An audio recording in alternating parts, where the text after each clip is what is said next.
আসসালামু আলাইকুম। বিডি নিউজে আপনাদেরকে স্বাগতম। সংবাদের শুরুতেই শিরোনাম, পরে বিস্তারিত। দখলদার ইসরায়েলি বাহিনী এবং ইরান পুরোদমে যুদ্ধ চলছে, জানিয়ে দেব হাতে থাকা সর্বশেষ আপডেট আন্তর্জাতিক সংবাদ। প্রথমেই সংবাদ শিরোনাম, চাপে ফেলতে চাইছে ট্রাম্প, মাথা নোয়াবে না ইরান। এদিকে উত্তেজনার মধ্যে অত্যাধুনিক ক্ষেপণাস্ত্র প্রদর্শনীর আয়োজন ইরানের। রাশিয়ার ব্যাপক হামলায় অন্ধকারে ইউক্রেন। সর্বশেষ জানিয়ে দেব বহুতল আবাসিক ভবনে ইসরায়েলের ভয়ঙ্কর হামলা, নিহত 100। শুনছিলেন সংবাদ শিরোনাম, এখন বিস্তারিত। তার আগে অনুরোধ থাকবে ভিডিওতে একটি লাইক দিন এবং কমেন্টস করে জানিয়ে দিন কোন জেলা থেকে বা কোথা থেকে আমাদের সঙ্গে যুক্ত রয়েছেন। চাপে ফেলতে চাইছে ট্রাম্প, মাথা নোয়াবে না ইরান। হোয়াইট হাউসের মসনদে বসতে আরও 2 মাস বাকি, তবে এরই মধ্যে নিজেদের মন্ত্রিসভা গোছানো শুরু করেছে নির্বাচিত মার্কিন প্রেসিডেন্ট ডোনাল্ড ট্রাম্প। মন্ত্রিসভায় ইসরায়েলপন্থীদের আধিপত্য দেখে হতাশ হচ্ছে অনেকেই। সামনের দিনগুলোতে ইরানের ভাগ্যে কি ঘটবে তা নিয়েও শুরু হয়েছে নানা জল্পনা। অবশ্য ইরান নিয়ে ট্রাম্পের পরিকল্পনার কিছু কিছু সামনে আসতে শুরু করেছে। ট্রাম্পের আগের প্রেসিডেন্ট থাকাকালে ইরানের সঙ্গে যুক্তরাষ্ট্রের সম্পর্ক তলানিতে গিয়ে ঠেকে। ইরানের সঙ্গে 6 জাতির করা একটি পরমাণু চুক্তি থেকে যুক্তরাষ্ট্রকে একতরফা বের করে দেয় ডোনাল্ড ট্রাম্প। এছাড়া ক্ষমতায় পুরো সময় নানা নিষেধাজ্ঞা দিয়ে ইরানকে হয়রান করে রেখেছিলেন তিনি। এমনকি ট্রাম্পের নির্দেশে ইরানের গুরুত্বপূর্ণ একজন সামরিক কমান্ডার কাসেম সোলাইমানিকে হত্যা করা হয়। এখন ইরানকে দুর্বল করতে আবারও সর্বোচ্চ চাপ নিয়োগের নীতি বেছে নেওয়ার প্রস্তুতি নিয়েছে ট্রাম্প প্রশাসন। উদ্দেশ্য হচ্ছে ইরানের অর্থনীতির কোমর ভেঙে দেওয়া, তাতে করে নিজের প্রক্সিদের আর যেন সাহায্য করতে না পারে ইরান, আবার পরমাণু কর্মসূচি এগিয়ে নিতে পারবে। দ্য ফাইন্যান্সিয়াল টাইমসের বরাতে এমন খবর প্রকাশ করেছে জেরুজালেম পোস্ট। ট্রাম্পের পরবর্তী টিমের সূত্রের বরাতে প্রতিবেদনে বলা হয়, ইরানের আরও কঠোর নিষেধাজ্ঞা আরোপের পরিকল্পনা রয়েছে নতুন প্রশাসনের। বিশেষ করে দেশটির তেল রপ্তানি খাতে টার্গেট করবে ট্রাম্প। এতে করে ইরানের তেল রপ্তানি নাটকীয়ভাবে কমে যেতে পারে। বর্তমানে প্রতিদিন 15 লাখ ব্যারেল তেল রপ্তানি করে ইরান, যা 4 বছর আগের ছিল মাত্র 4 লাখ ব্যারেল। বিশ্লেষকরা বলছেন এতে খুব বিপদে পড়বে ইরানের অর্থনীতি। জ্বালানি পরামর্শ এবং মার্কিন প্রেসিডেন্টের সাবেক একজন উপদেষ্টা বব তার ভাষায়, এমন নিষেধাজ্ঞায় ইরানের অর্থনীতি ট্রাম্পের প্রথম দফার শাসনামলের চেয়ে খারাপ অবস্থায় নিয়ে যাবে। মূলত পরমাণু কর্মসূচি ইস্যুতে ইরানকে আলোচনার টেবিলে আনতেই এমন কৌশল বেছে নিতে চাইছে ট্রাম্প প্রশাসন। তবে এমন কৌশল কতখানি কাজে দেবে তা নিয়ে সন্দেহ রয়েছে। চাপে পড়ে যুক্তরাষ্ট্রের শর্ত ইরান না মানতে পারে। ইরানি কর্মকর্তা এরই মধ্যে চাপে পড়ে আলোচনার বসার সম্ভাবনা উড়িয়ে দিয়েছেন। গেল সপ্তাহে ইরানের পররাষ্ট্রমন্ত্রী আব্বাস আরাগচি সতর্ক করে দিয়ে বলেছেন, সর্বোচ্চ চাপ প্রয়োগের এই নীতি ট্রাম্পের আগের দফায় ব্যর্থ হয়েছিল, এবারও তাই হবে। ইরানি পররাষ্ট্রমন্ত্রী অবশ্য যুক্তরাষ্ট্রের সঙ্গে আলোচনার সম্ভাবনা নাকচ করে দেননি, কিন্তু আলোচনা হতে হবে ন্যায্যতার ভিত্তিতে। ট্রাম্প ক্ষমতার চেয়ারে বসে চীন ও ইরানের উপর চাপ প্রয়োগ করবে বলে মনে করা হচ্ছে। যুক্তরাষ্ট্রের জাতীয় নিরাপত্তা উপদেষ্টা হিসেবে মাইক ওয়ালজকে বেছে নেওয়ার তার ইঙ্গিত। সেক্ষেত্রে ইরান যুক্তরাষ্ট্র সম্পর্ক আরও খারাপ হতে পারে বলে ঘোষণা করা হচ্ছে। উত্তেজনার মধ্যে অত্যাধুনিক ক্ষেপণাস্ত্র প্রদর্শনীর আয়োজন ইরানের।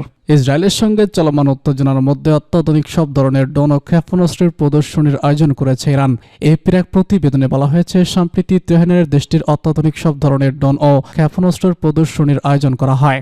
ইরানের আধা সামরিক বিপ্লবী গার্ড বাহিনী জানিয়েছে, এইসব ক্ষেপণাস্ত্রের মধ্যে এমন সব ক্ষেপণাস্ত্র ড্রোন রয়েছে যেগুলো সরাসরি ইসরায়েলে আঘাত আনতে সক্ষম। ইরানের নাগরিকদের ইচ্ছে ইসরায়েলের বিরুদ্ধে অপারেশন ট্রু প্রমিস 3 পরিচালনা করা হোক, যা 1 ও 2-র চেয়ে আরও বেশি শক্তিশালী। এই অপারেশন সম্পর্কে নেতানিয়াহুর প্রশাসন কল্পনাও করতে পারবে না। সমরাস্ত্র প্রদর্শনী দেখতে আসা এক ইরানি বলেছেন, আমরা চাই অপারেশন ট্রু প্রমিস 3 দুটি হামলার চেয়ে আরও ভয়াবহ হোক। হামলা এমনভাবে করতে হবে যাতে শত্রুপক্ষ বুঝতে পারে ইরানের সঙ্গে যুদ্ধে টিকতে থাকা সম্ভব নয়। অপর এক ইরানি নাগরিক বলেছেন, আমি অত্যন্ত খুশি যে আমাদের প্রতিরক্ষা ব্যবস্থা আগের যে কোনো সময়ের তুলনায় অনেক বেশি শক্তিশালী উন্নত হয়েছে, যা দেখে শত্রুপক্ষ তাদের বিরুদ্ধে হামলা চালানোর বিষয়টি কল্পনাও করবে না। ইসরায়েলের বিরুদ্ধে পাল্টা হামলা চালানোর আহ্বান জানিয়ে আরেক ইরানি বলেছেন, আমরা যদি জানাপনা দেই তাহলে প্রতিপক্ষ আমাদের উপর আরো চড়াও হবে। তাই আমি সরকারকে বলতে চাই, ইরানের মাটিতে যারা হামলা চালিয়েছে তাদের কড়া জবাব দেওয়া হোক। এদিকে ইসরায়েলের সঙ্গে চলমান উত্তেজনার মধ্যে এমন সমরাস্ত্র প্রদর্শনী নেতানিয়াহু প্রশাসনের জন্য অনেকটা ভীষণ চাপ বলে মনে করছেন মধ্যপ্রাচ্য বিষয়ক রাজনৈতিক বিশ্লেষকরা। যুক্তরাষ্ট্রের জাতীয় গোয়েন্দা সংস্থার হিসাব অনুযায়ী মধ্যপ্রাচ্যের সবথেকে বেশি সংখ্যক ও শক্তিশালী ব্যালিস্টিক ক্ষেপণাস্ত্র আছে যা ইরানের কাছে। এ বিষয়ে ইরান জানিয়েছে যুক্তরাষ্ট্র ইসরায়েলকে দাঁত ভাঙা জবাব দেওয়ার জন্য সবথেকে গুরুত্বপূর্ণ সমরাস্ত্র হচ্ছে ব্যালিস্টিক ক্ষেপণাস্ত্র। এক্ষেত্রে ইরান অবশ্য পরমাণু অস্ত্র ব্যবহারের বিষয়টি উল্লেখ করেননি। রাশিয়ার ব্যাপক হামলায় অন্ধকারে ইউক্রেন জুড়ে জ্বালানি স্থাপনা লক্ষ্য করে ব্যাপক হামলা চালিয়েছে রাশিয়া। ক্ষেপণাস্ত্র ড্রোন দিয়ে হামলা চালানো হয়েছে বলে জানিয়েছে ইউক্রেনের প্রেসিডেন্ট ভলোদিমির জেলেনস্কি। খবর বিবিসির। রাজধানী কিয়েভ সহ দনেৎস্ক, লভিভ এবং ওডেসায় বিভিন্ন জায়গায় হামলা চালায় রাশিয়া। এতে অন্তত 10 জন নিহত হয়েছে। ইউক্রেনের সর্ববৃহৎ প্রাইভেট জ্বালানি কোম্পানি টিটিআই জানিয়েছে রুশ হামলার কারণে তাদের জ্বালানি স্থাপনা উল্লেখযোগ্য ক্ষয়ক্ষতি হয়েছে। এ কারণে বিদ্যুৎবিহীন পরিস্থিতি সৃষ্টি হয়েছে। এছাড়া ইউক্রেনের রাষ্ট্রীয় জ্বালানি কোম্পানি ইউক্রেনগার্গো জানিয়েছে সোমবার পুরো ইউক্রেনে নিষেধাজ্ঞামূলক ব্যবস্থা নেওয়া হবে। বার্তা সংস্থা প্রদানের মাধ্যম টেলিগ্রাম জেলেনস্কি জানিয়েছেন রাশিয়া ইউক্রেন লক্ষ্য করে অন্তত 120টি ক্ষেপণাস্ত্র এবং 90টি ড্রোন ছড়েছে। ইউক্রেনের পররাষ্ট্রমন্ত্রী আইনি বিহা জানিয়েছেন সম্পূর্ণ শহর ঘুমন্ত বেসামরিক এবং গুরুত্বপূর্ণ অবকাঠামোতে লক্ষ্যবস্তু করা হয়েছে। রাশিয়ার প্রতিরক্ষা মন্ত্রণালয় জানিয়েছে তারা সকল লক্ষ্যবস্তুতে হামলা চালিয়েছে। ওডেসার গভর্নর আলেহ বিক বলেছেন পানির সরবরাহ বিঘ্নিত হয়ে গেছে, তবে পরবর্তী সময়ে তা ঠিক হয়েছে। এদিকে যুক্তরাষ্ট্রে দেওয়া দূরপাল্লার ক্ষেপণাস্ত্র দিয়ে রাশিয়ার ভূখণ্ডে হামলা চালানোর অনুমতি দিয়েছেন বিদায়ী প্রেসিডেন্ট জো বাইডেন প্রশাসন। সূত্রের বরাত দিয়ে বার্তা সংস্থা বলেছে রুশ ভূখণ্ডের গভীরে ইউক্রেন প্রথম হামলা সম্ভবত এটিএসসির রকেট দিয়ে চালাবে। এসব রকেট 190 মাইল থেকে শুরু করে 306 দূরত্বের লক্ষ্যবস্তুতে আঘাত আনতে পারে।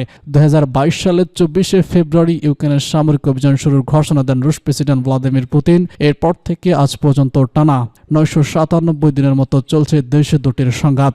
এতে দুই পক্ষের বহু হতাহতের খবর পাওয়া যাচ্ছে, তবে যুদ্ধবন্ধে এখনো পর্যন্ত কোনো লক্ষণ নেই। বহুতল আবাসিক ভবনে ইসরায়েলের ভয়ঙ্কর হামলা, নিহত 100। উত্তর ও মধ্য গাজা উপত্যকায় কয়েকটি বহুতল আবাসিক ভবনে ইসরায়েলি বাহিনী বিমান হামলা চালিয়েছে। এতে কমপক্ষে 96 ফিলিস্তিনি নিহত এবং 60 জন আহত হয়েছেন। রোববার ইসরায়েলি বাহিনী প্রায় একই সময় এসব হামলা করে স্থানীয় কর্তৃপক্ষের বরাতে এনাদোলু এজেন্সি তথ্য জানিয়েছে। গাজার সরকারি মিডিয়া অফিস জানিয়েছে ইসরায়েলি যুদ্ধবিমান উত্তরাঞ্চলের শহর বেইত লাইয়া এবং মধ্য গাজার নুসিরাত ও জুপিতের শরণার্থী শিবিরে বেশ কয়েকটি আবাসিক ভবন ও বাড়ি লক্ষ্য করে। এতে অন্তত 5টি বহুতল ভবন ধসে বাসিন্দারা চাপা পড়েছেন। এক বিবৃতিতে গাজার মিডিয়া অফিস বলেছে বেইত লাইয়া হামলায় 72 জনেরও বেশি লোক প্রাণ হারিয়েছেন। একই সময় মধ্য গাজায় 24 জন ফিলিস্তিনি নিহত এবং 60 জন আহত হয়েছেন। উভয় ঘটনায় হতাহতের সংখ্যা বাড়তে পারে। আরো বলা হয়েছে দখলদার বাহিনী জানত যে কয়েক ডজন বাস্তুচ্যুত বেসামরিক লোক এই ভবনগুলোর ভিতরে ছিলেন। তাদের বেশিরভাগই ছিল শিশু এবং নারী। এসব মানুষ আশেপাশের এলাকা থেকে বাস্তুচ্যুত হয়ে এখানে আশ্রয় নিয়েছিলেন। গত বছরের 7 অক্টোবর থেকে গাজা ইসরায়েলি হামলায় 43,850 নিহত এবং 1,03,740 জন আহত হয়েছে। সংখ্যা প্রতিদিন বাড়ছে। এদিকে ইসরায়েলের সঙ্গে যুদ্ধবিরতিতে যেতে সম্মতি হয়েছে ফিলিস্তিনের স্বাধীনতাকামী সংগঠন হামাস। শুক্রবার হামাসের পক্ষ থেকে গাজা উপত্যকায় যুদ্ধবিরতিতে সম্মতির বিষয়টি নিশ্চিত করা হয়। একই সঙ্গে হামাস যুক্তরাষ্ট্রের নবনির্বাচিত প্রেসিডেন্ট ডোনাল্ড ট্রাম্পের কাছে ফিলিস্তিন ভূখণ্ডে ইসরায়েলের ক্রমাগত হামলা বন্ধের চাপ প্রয়োগের আহ্বান জানায়। এদিকে যুদ্ধবিরতি নিয়ে হামাসের এমন সিদ্ধান্তের আগে মধ্যপ্রাচ্যের কাতার হামাসের রাজনৈতিক কার্যালয় বন্ধ করেছে। গত সপ্তাহে ইসরায়েল ও হামাসে আলোচনায় গুরুত্ব দেওয়ার আহ্বান জানিয়েছে দেশটিতে ইসরায়েলের কার্যত বন্ধ করার সিদ্ধান্ত নেয়। বার্তা সংস্থা এপিকে হামাসের রাজনৈতিক ব্যুরোর সদস্য কাসেম নাইম বলেছেন তাদের প্রস্তাব মেনে নেওয়া হলে হামাস গাজা উপত্যকায় যুদ্ধবিরতিতে পৌঁছানোর জন্য প্রস্তুত।